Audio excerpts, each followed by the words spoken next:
درود بر شما. این چند وقته اصلا قوقا بود، قوقای اخبار بود و منم یکی دوتا ویدیو گرفتم ضبط کردم مونتا. دیدید می چیزی بخرید اینترنتی این پیامک رمز دوم پویا میاد 1 دقیقه بیشتر چیز اعتبار نداره. اخبارم دقیقا همینجوری بود، حتی خیلی از اتفاقات اینجوری بودن. یعنی توی اتفاقو میدیدی اینجوری بود، خب این معتبره، بعد اتفاق بعدی اصلا اعتبار قبلی رو مینداخت. سر همین من ویدیوها رو نمیتونستم که منتشر کنم، اینترنت کلا نبود. از یه جایی حتی اینترنت داخلی هم به سختی بود، بعد مجبور شدیم بریم بله و اینا رو نصب کنیم. از اون به بعدش هم که کلا هی این ور اون ور از این طرفم نمیدونستیم بابا یهودی‌ها رو ببینیم، نمیدونستیم حکومت رو ببینیم، وطن فروش‌ها رو ببینیم، کیا رو ببینیم، ما طرف با کی بحث کنیم. آخه من نمیدونستم. از این ور میمدی با نیرو نظامی صحبت میکردیم، گفتی بابا جان این همه نیرو نظامی مرده، چند تا یهودی شما زدید کشید. گفتن نه ما ساختموناشون رو خراب کردیم. دیدی تو تلویزیون نشون میداد سوپرسونیکو میخورد، میگفتم میدونم اونا رو تو شهر ما میزدن، من میدیدم که داشت میخورد، اصلا پرتابشون هم میدیدم. دو تاشون اونقدر نزدیکم پرتاب شدن که آتیشش تو خونمون، آتیشش از نزدیک داشتم میدیدم، نورش زد خونمون رو روشن کرد. ولی خب چند نفر مردن از اونا، این هم از ما مردن. بعد خلاصه گفتم یه ویدیو درست کنم راجع به اینا توضیح بدم، راجع به سری مسائل. اولین چیزی که میخوام راجبش حرف بزنم و خیلی مهمه، هویت و ایرانی بودنه. شما نمیتونید هویت خودتون رو از خودتون جدا کنید. شما همیشه ایرانی هستید، همیشه ایرانی خواهید بود. ببخشید هوا خیلی گرمه. و شما نمیتونید ایرانی بودن از خودتون جدا کنید، حتی اگه برید کشور دیگه. یکی از دلایلی که من از یه جای به بعد از مهاجرت دست کشیدم همین بود. من هر جا میرفتم ایرانی بودم. من چه آمریکا برم چه انگلیس برم، همه جا برم ایرانیم. و هیچ وقتم نمیتونم اونجا باشم. آره شاید برم اونجا یکم امکانات بیشتر باشه، یکم چیزایی که دلم میخواد بیشتر باشه، آره یه ماشینی که دوست دارم بخرم، خونه که دوست دارم بخرم، آره، ولی اونجا مال من نیست. من ایرانیم، اینجا مال منه. شما نمیتونید هویت خودتون رو عوض کنید. شما نمیتونید نقش بازی کنید. این چیه؟ مثل اینه که شما میرید خونه، بچه بودیم میرفتیم خونه همسایه‌مون بازی میکردیم مثلا، بعد خب بالاخره یکی پولدارتر بود، یکی کم وضعش کمتر بود، مثلا ضعیفتر بود، یکی باباش ماشین داشت، یکی موتور داشت، یکی دوچرخه داشت، یکی هیچی نداشت. شما اون کسی که باباش دوچرخه داشت میرفت اون کسی که باباش ماشین داشت، نمیتونست بگه این بابای منه، این خانواده منه، اینجا من نمیخوام برم خونمون. حتی اگه نگرت هم میداشتن باز تو باید میدونستی اونجا خونه تو نیست. اصلا لذتش به اینه که اصلا لذتی نداره. میدونی چی میگم؟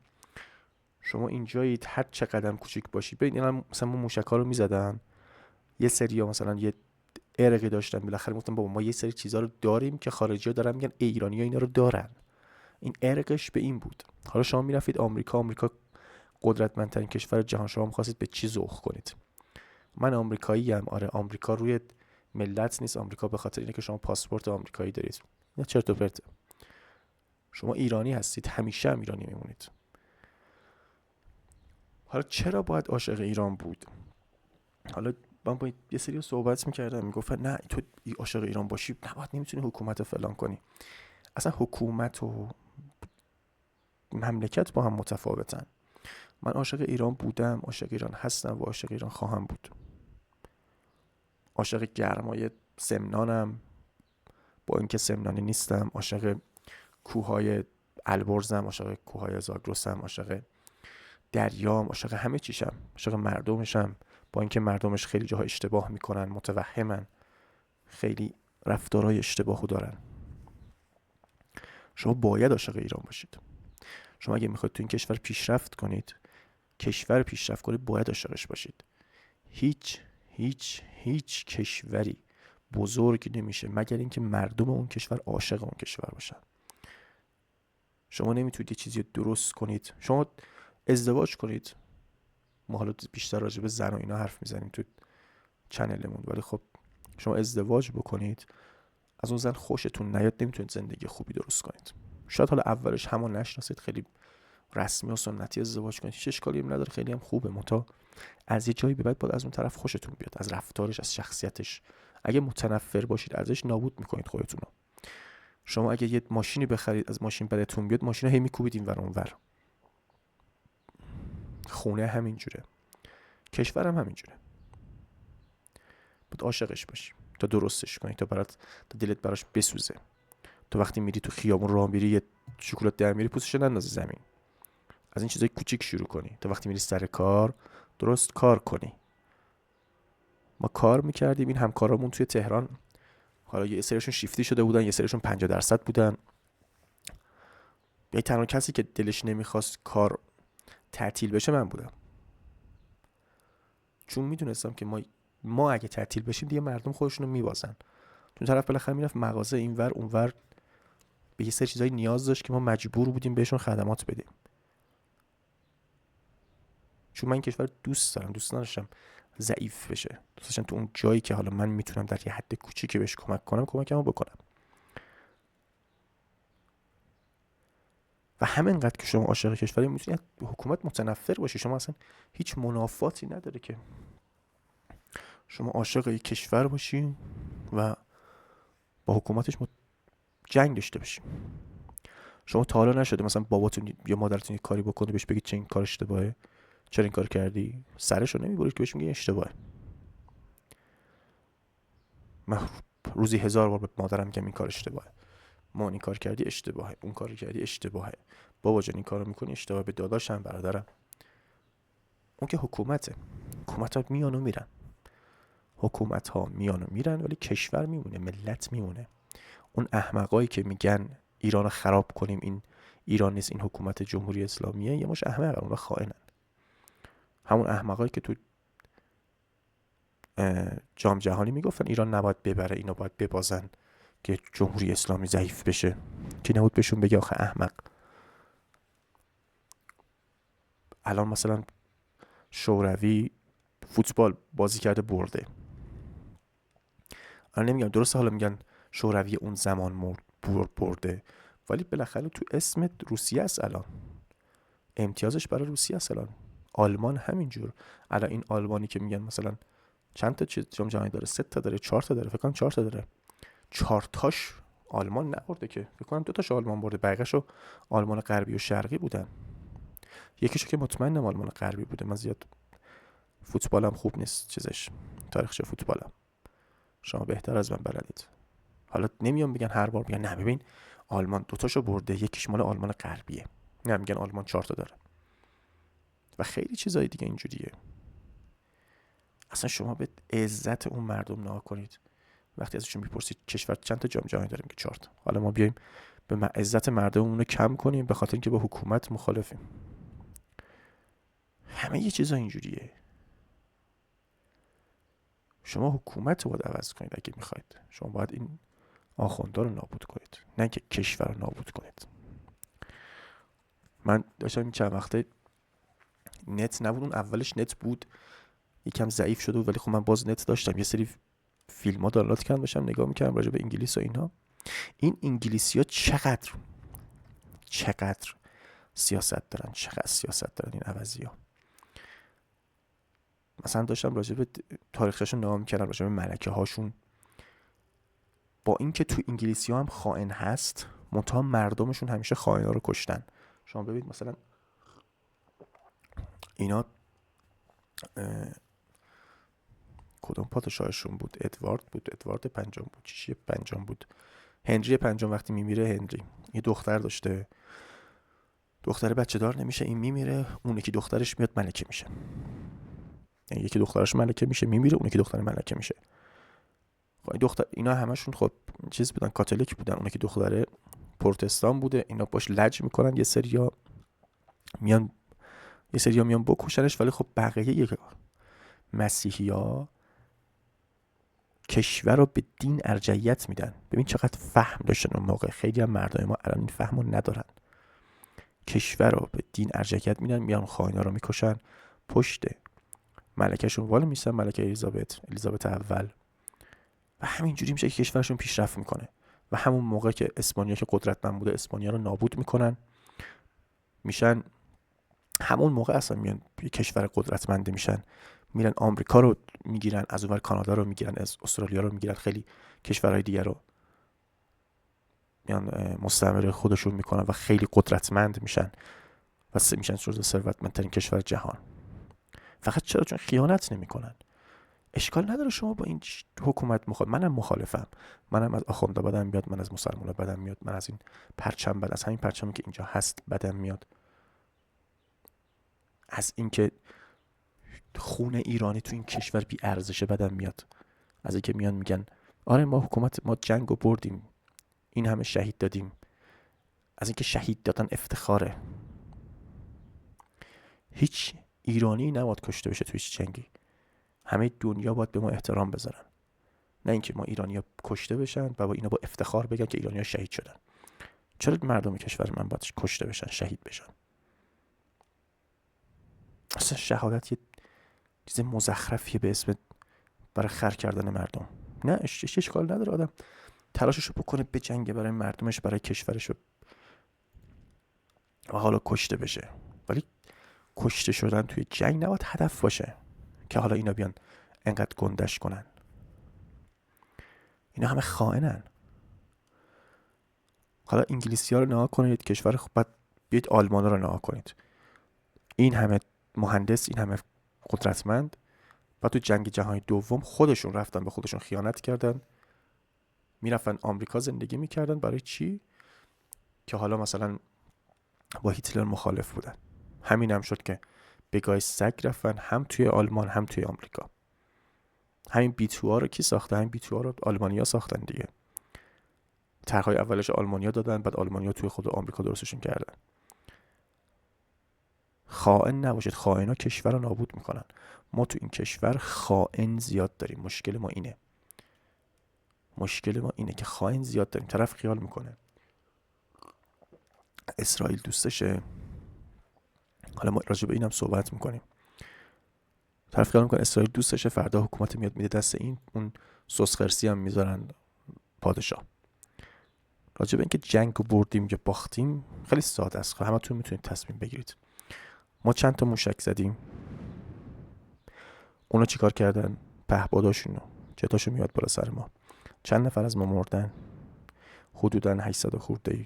حالا یه سری هم گفتن 1000 تا، ولی خب 800 خورده‌ای 1000 تا. چند نفر از اونا مردن؟ خودتون اینو فکر کنید. شما هم اینو بفهمید که چند نفر از ما مردن، چند نفر از اونا، متوجه میشید که باید از حکومت و بدتون بیاد یا نه، باید از اسرائیل بدتون بیاد یا نه. بعد یه ماش احمق میگن وای اینا میزدن چیزا رو، حکومتی ها رو میکشتن. خب سرباز بدبخت حکومتی رفته اونجا جون بکنه،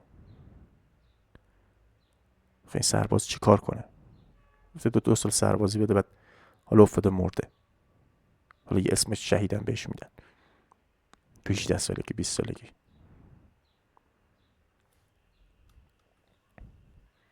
اصلا چرا تعداد کشته های ما اینقدر زیاد بود؟ به این فکر کنید. چرا تعداد کشته های یهودی اینقدر کم بود؟ چجوریه که ما تو تظاهرات حکومت میاد اینقدر مردم ما رو میکشه ولی موشک میزنه اون کشوره هیچکی نمیمیره؟ چرا ما باید وقتی که به اونا حمله میکنیم بهشون خبر بدیم؟ چرا ایران وقتی قطر رو زنگ زد بهشون گفت ما میخوایم بزنیم؟ مگه اسرائیل میگفت؟ نه. مگه اسرائیل شهر خود منو زدن، با موشک زدن، با بمب زدن؟ مگه اسرائیل گفت نه؟ اسرائیل خبر داد نه؟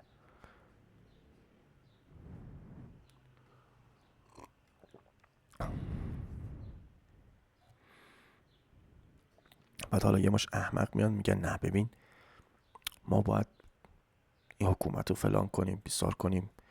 هم اونایی احمقن که میگن ما الان باید اختلافا رو بذاریم کنار، طرف حکومت رو بگیریم، بعد چیز کنیم، بعدن با حکومت مخالفت کنیم. هم اونایی احمقن که میان میگن نه کاش اسرائیل بزنه اینا رو بتره کنه، ما اسرائیل حکومت بده ما. اینا جفتشون احمقن. شما هیچ وقت دست از مخالفت با حکومت نباید بردارید. 90% اعتراضات ما به خاطر کسبازی و اینی که دنبال چیزای احمقانه رفتن نابود شده. یه بار که افتادن دنبال دخترها، یه بار که افتادن دنبال اون شاهزاده احمقشون، نمیدونم قاشق زنی کنید و فلان کنید و بعد حالا این مسئله که از چرا اون کسایی که حالا یه سری میان میگن آره نمیدونم تو اگه تو اعتراضات خفه بودی الان نباید تو جنگم حرف بزنی، باید الان خفه باشی. بابا طرف تو اعتراضات یه قشر خاکستری بدبختی بوده، صبح میرفته سر کار تا ظهر، حالا زن داشته بچه داشته، هر چی میومده راحت زندگیشو میکرده. خیلی از آدما مغزشون برای مسائل بزرگ ساخته نشده، فقط میخوان زندگیشونو بکنن، میخوان یه کاری پیدا کنن، یه ماشینی داشته باشن، یه سفری برن، یه ببینن، یه فیلمی نگاه کنن، یه بازی کنن، یا رفیق خانواده‌ای داشته باشن، در همین حد. ازشون بپرسید سیاست، میگن ما به سیاست اهمیت نمیدیم. خیلی احمقانه است ولی خب اینجوریه. با طرف اون موقع میدیده توی شهر دیگه آدم میکشن، این خودش توی شهر کوچیک بوده اهمیت نمیداده. احمقانه است، خیلی بده، خیلی بده. آدم باید اهمیت میداده. هموطنات داشته حکومت میکشته، حکومتی که تو بهش رأی میدی. ولی الان طرف داره نتیجه کارشو میبینه، داره موشک میخوره تو سرش، معلومه بیشتر میترسه، معلومه بیشتر واکنش نشون میده.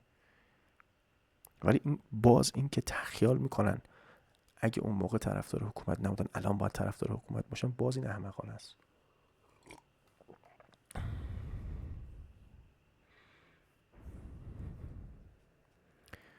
به مسئله ما توی این کشور، توی ایران، توهم و خائن بودنه که تو ذات بعضی از ایرانی هست. طرف میاد میگه آره میدونی چی شده؟ ایران یه موشک زده، فلان شهر کلا با خاک یکسان شده، بندر اسرائیل رو ترکوندن. من اصلا برام سوال بود چرا بندر اسرائیل رو نمیزنن؟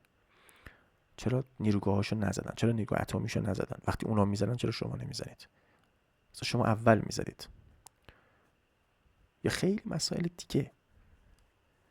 بعد اینا میومدن با توهم میگفتن، از این ور متوهما میگفتن نه ما زدیم اونا رو کشتیم، بهشون میگفتن بابا این همه آدم دارن میمیرن، چرا از اونها یکی نمردن؟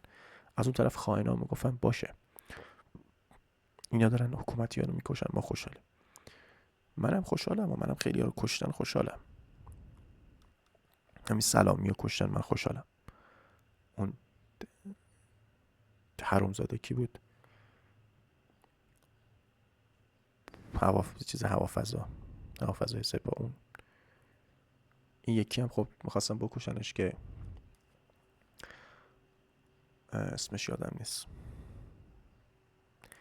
اول گفتن مرده، بعد من خوشحال شدم، بعد گفتن نه مجروح شده فقط. حالا بگذاریم. باید مسئله‌ای که ما الان اینجا باش طرفیم مسئله اسلامه. حکومت ما حکومت اسلامیه. این بدترین چیزیه که ما میتونیم باش طرف باشیم. تا این نره درست نمیشه.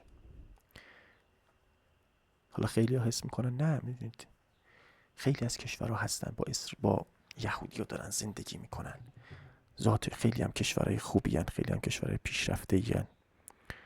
کدام کشورها؟ مثلا آمریکاست دیگه، درسته؟ آمریکا با یهودی ها خوبه دیگه، این هم داره طرفداریشون رو میکنه. خود همین یهودی ها زدن کشتی USS لیبرتی آمریکا رو زدن ترکوندن. برید اینو بخونید که زدن یکی از ناوهای آمریکایی ترکوندن واسه چی، و ببینید آمریکا چی کار کرد. این آمریکا رو کردن برده خودشون، تو هر کشوری رفتن پول دادن، آدمای اونا رو خریدن و اون مردم رو کردن برده خودشون. تو نیویورک تونل کنده بودن زیر زمین، معلوم نبود اونجا بچه میبرن، پدوفیلی ان، چه غلطی میکنن. تختای خونی پیدا کرده بودن، بعد هیچ کارشون نکردن. الان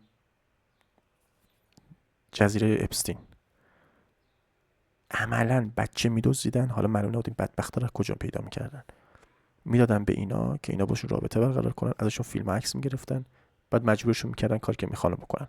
نمونهش همین ترامپ.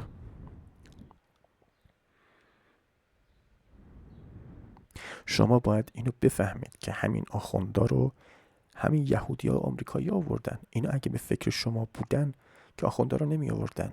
چرا 50 سال پیش آوردنشون؟ شما که انقدر از نسل 57 بدتون میاد، باید از یهودی‌ها بدتون بیاد، باید از آمریکایی‌ها بدتون بیاد، باید از آخوندا بدتون بیاد. خمینی رو کی آورد؟ یه هندی زاده رو کی برداشت آورد تو ایران؟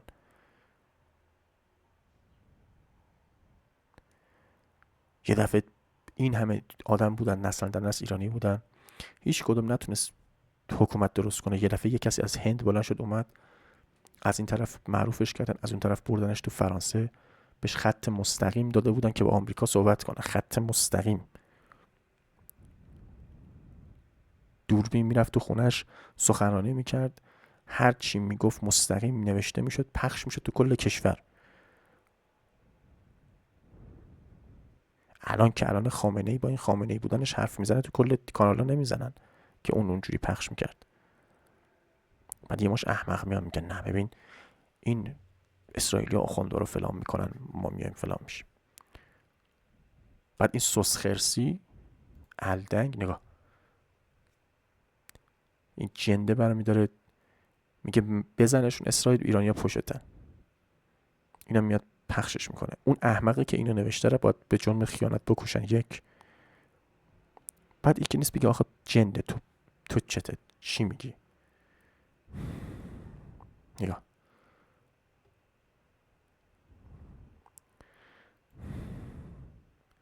اینو نمیدونم خوندید یا نه. میگه ما به رضا پهلوی اون موقع که اومده بود گفتیم که ما میخوایم چنین حرکتی رو بزنیم. اون خودش به ما گفته که بزنید اینا رو بکشید. بیا اینم جناب سوس خرستونه. جمهوری اسلامی و رهبران نالایق و جنایتکارش ایران ما را به جنگ کشاندند و مسئول و مقصر اصلی وضعیت کنونی هستند. این رژیم پس از دهه‌ها فساد و بیکفایتی و زورگویی در شکننده ترین مسئول این جنگا رضا شاه، محمد رضا شاه که نگرفت اینا رو بکشه، که بخشنده بود، نگرفت اینا رو بکشه، که رفت با این فرح پهلوی ازدواج کرد، با این جنده.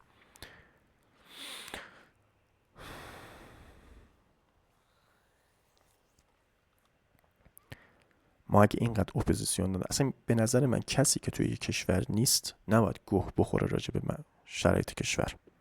شما رفتی کشور دیگه داری یه کار دیگه میکنی، توی کشور دیگه داری زندگی میکنی، داری اونجا عشق و حال میکنی، دهنتو ببند، نظری نده راجع به کشور که اینجا خوبه یا بده، هیچی نگو.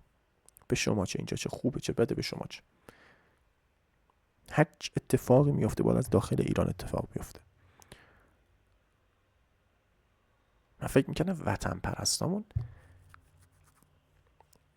فهمیده ترن، فهمیدن که اسلام نباید باشه، فهمیدن که حکومت باید ایرانی باشه، فهمیدن که،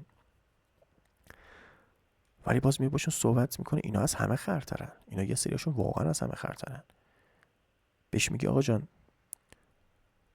فلان مسئله ما شما وطن پرستیم، این یهودی‌ها ما رو آدم حساب نمیکنن، اینا هیچ کشوری رو حساب نمیکنن، اینا فقط خودشونو قبول دارن. مسیحی‌ها خودشونو گاییدن واسه یهودی‌ها تو جنگ جهانی اول، تو جنگ جهانی دوم، همین الان اینا بعد تو اسرائیل مسیحی‌ها رو میبینن توف میکنن تو صورتشون. برید این کتابشون رو بخونید ببینید توش نوشته اگه از گویما دزدی کنی اشکال نیست، اگه بزنی بکنیشون اشکال نیست. ببینید دیگه بعد به این فکر کنید که این خمینی این رساله‌اش از کجا نوشته. بعد من میگم یهودی شما باور نمی‌کنید.